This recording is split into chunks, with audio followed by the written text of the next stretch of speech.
ফোঁটা জলের জন্য হাহাকার পাকিস্তানে। সিন্ধু চুক্তি স্থগিতে বিপাকে পাকিস্তান।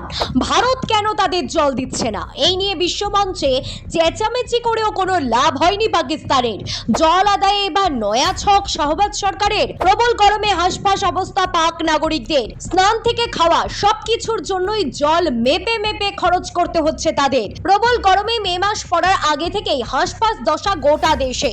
শুকোতে শুরু করেছে বিভিন্ন নদ নদী। জলের অভাবে ত্রাহি মধুসূদন দশা একেবারে উত্তর ভারতের। আর রাজনৈতিক সীমারেখা না মেনে একই অবস্থা ভারত সংলগ্ন প্রতিবেশী দেশগুলিতেও। ঘরের পাশের পাকিস্তানও তার ব্যতিক্রম নয়। তার ওপর সিন্ধুর জল বন্ধ করে রেখেছে ভারত।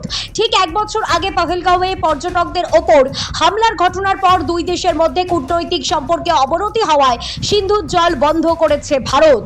তাতেই অবস্থা আরো করুণ হয়েছে ইসলামাবাদের। প্রতিবেশী দেশে ঢুকে জঙ্গি হামলা করানোর বদলে এমন জলে মারতে পারে ভারত, তা বোধহয় কল্পনাও করতে পারেনি পাকিস্তান।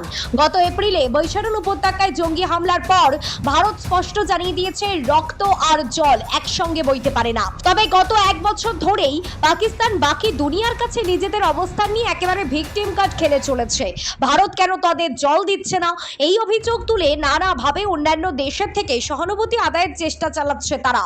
1960 সালে পাকিস্তানের সঙ্গে যে সিন্ধু জলবন্টন চুক্তি স্বাক্ষরিত হয়েছিল, আপাতত সামরিকভাবে তা স্থগিত রাখার কথা জানিয়েছে নয়াদিল্লি। ভারতের এই পদক্ষেপকে ভিয়েনা চুক্তির বিধি ভঙ্গ হিসেবে দাবি করেছে ইসলামাবাদ। পাক প্রেসিডেন্ট আসিফ আলী জারদারিও এই বিষয়ে এক বৈঠক ডাকেন। সেখানে সিন্ধু জল নিয়ে কথা হলেও সন্ত্রাসে মদদ দেওয়া পাকিস্তানের অবস্থানের বিষয়টি উচ্চ রাখা হয়েছে সযত্নে।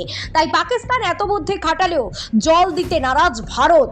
কিছুদিন আগে বিশ্ব জল দিবস উপলক্ষে রাষ্ট্রসংঘে আয়োজিত এক অনুষ্ঠানে ভারতের স্থায়ী প্রতিনিধি পি হরিশ বলেছেন, ভারত বরাবরই একটি দায়িত্বশীল রাষ্ট্র, কিন্তু দায়িত্ববোধ দ্বিমুখী। পাকিস্তানকে অবশ্যই তার রাষ্ট্রীয় নীতির হাতিয়ার হিসেবে সন্ত্রাসবাদকে নিঃশর্তভাবে পরিহার করতে হবে। আন্তর্জাতিক জল দিবস উপলক্ষে আয়োজিত একটি অনুষ্ঠানে পাকিস্তানের আচরণ ব্যাঘাত ঘটাচ্ছে বলেও দাবি করে ভারত। যে অনুষ্ঠানের মূল লক্ষ্য ছিল সকলের জন্য নিরাপদ জল ও স্যানিটেশন নিশ্চিত করাই রাষ্ট্রসংঘের স্থায়ী উন্নয়নের লক্ষ্যমাত্রা। কিন্তু পাকিস্তানের কৃষি এবং বিদ্যুৎ উৎপাদন দুটোই সিন্ধু জলের ওপর প্রবলভাবে নির্ভরশীল, যা ধাক্কা খেয়েছে গত এক বছরে। তবে পাকিস্তান সন্ত্রাস প্রসঙ্গ সযত্নে সরিয়ে রেখে নিজেদের ক্ষতিগ্রস্ত দেশ বলে দাবি করে সহানুভূতি আদায়ের চেষ্টা করে চলেছে, যার মূল্য কড়ায় গন্ডায় দিতে হচ্ছে তাদেরকে। তবে ভারত এখনই জল ছাড়তে নারাজ। সিন্ধু চুক্তি স্থগিত থাকায় বিপাকে Pakistan. Bureau report, talk to time.